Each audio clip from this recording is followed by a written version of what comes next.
In this video, we will debunk the pro-abortion myth that legal abortion lowers violent crime rates. This myth originated in the early 20th century when eugenicists like Margaret Sanger promoted abortion and birth control for the so-called lower classes, claiming that fewer children meant less crime. Today, the myth continues in different terms, most famously in John Donahue and Stephen Levitt's 2001 study, which stated, legalized abortion appears to account for as much as 50% of the recent drop in crime.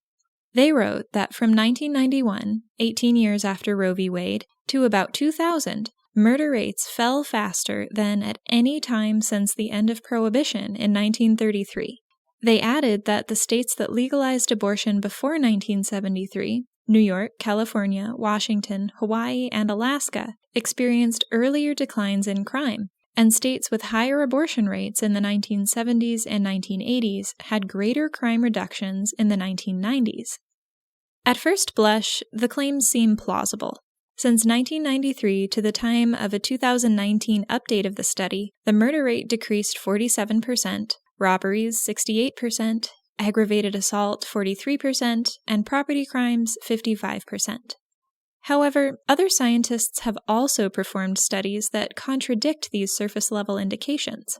For example, John Lott Jr. and John E. Whitley found that legalizing abortion drove murder rates up 7%.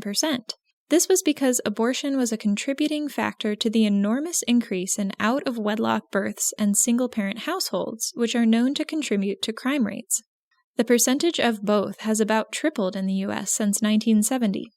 Some other problems with the Donahue-Levitt study are that the crime rates they measured dropped first among older criminals, 60% born before Roe v. Wade, not younger ones.